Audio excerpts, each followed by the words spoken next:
السلام علیکم، welcome to my channel ختیجہ's موم۔ امید کرتی ہوں آپ سب خیریت سے ہوں گے۔ اللہ پاک آپ سب کو صحت، تندرستی، ایمان والی زندگی دے، آمین۔ آج الحمدللہ 5واں روزہ ہے، ایپیسوڈ 5 ہے۔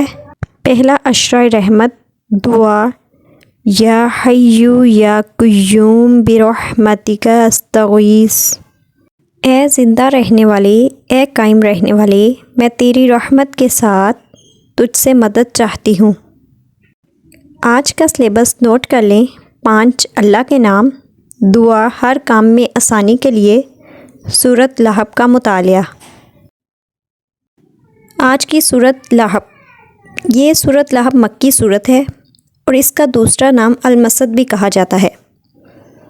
لہب کا مطلب ہے دہکتا ہوا شعلہ۔ ابو لہب آپ صلی اللہ علیہ وسلم کے چچا تھے اور ان کے ہمسایہ بھی تھے۔ ابو لہب کا رنگ بہت سفید اور سرخی تھا، اس لیے اس کا نام ابو لہب تھا، اور ابو لہب کی بیوی بھی ام جمیل بہت خوبصورت تھی۔ یہ اپنے دور کا بہت خوبصورت کپل تھا، لیکن ان دونوں نے اللہ اور اس کے رسول کی مخالفت میں کبھی کوئی کمی چھوڑی نہیں۔ ہر طرح سے آپ صلی اللہ علیہ وسلم کو اذیت دینے کی کوشش کی۔ مرتے دم تک دونوں نے اللہ اور اس کے رسول کے دین کو نہیں مانا۔ اس سورت کے نزول کا مقصد آپ صلی اللہ علیہ وسلم کے دشمنوں کو خبردار کرنا ہے اور مخالفت کا انجام بتلانا ہے۔ ہمارے لیے بھی یہی سبق ہے، جو اللہ اور اس کے رسول سے دشمنی رکھے گا، پھر وہ دنیا میں بھی ناکام ہوگا اور آخرت میں بھی عذاب کا مستحق ہوگا۔ میں اب آپ کو سورۃ لہب ترجمے کے ساتھ پڑھانے لگی ہوں۔ آپ بھی اس رمضان میں کم از کم 10 صورتوں کا ترجمہ ضرور یاد کر لیں۔ بسم اللہ، شروع اللہ کے نام سے، الرحمن جو بہت مہربان، الرحیم نہایت رحم کرنے والا ہے۔ بسم اللہ الرحمن الرحیم، شروع اللہ کے نام سے جو بہت مہربان، نہایت رحم کرنے والا ہے۔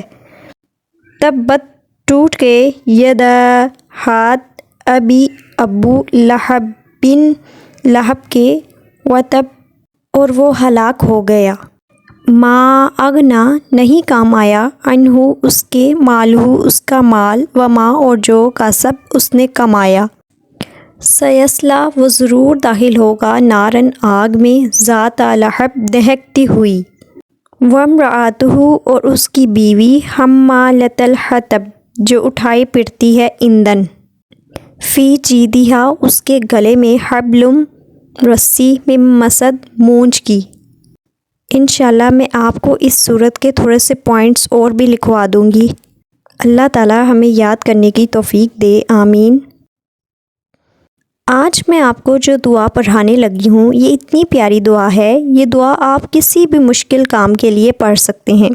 جب بھی آپ اس دعا کو مشکل کام میں پڑھیں گے تو وہ آپ کے لیے بہت آسان ہو جائے گا۔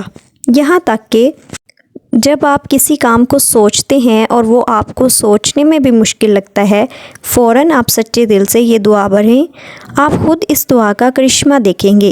اس میں اللہ تعالیٰ کی بہت زیادہ مدد حاصل ہو جائے گی۔ خاص طور پر جب آپ قرآن پڑھتے ہیں تو اس وقت یہ دعا ضرور پڑھا کریں۔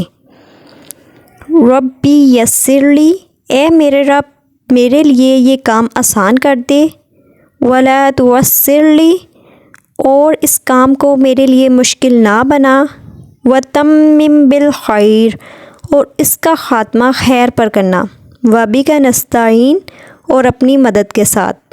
ہم یہ دعا بالخیر تک بھی پڑھ سکتے ہیں، اور مجھے یقین ہے کہ آپ یہ دعا ضرور یاد کریں گے، اور کسی بھی مشکل کام میں آپ یہ دعا پڑھ کے دیکھیے گا، وہ کام آپ کے لیے بہت آسان ہو جائے گا اور اس کا خاتمہ بھی خیر پر ہوگا انشاءاللہ۔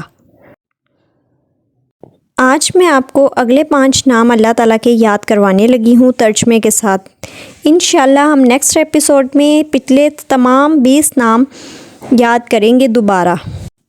الوہاب بہت زیادہ دینے والے، الرزاق بہت زیادہ رزق دینے والا، الفتاح کھولنے والا، العلیم جاننے والا، القابض تنگ کرنے والا، اللہ آپ کی اور میری تمام عبادتوں کو قبول کرے۔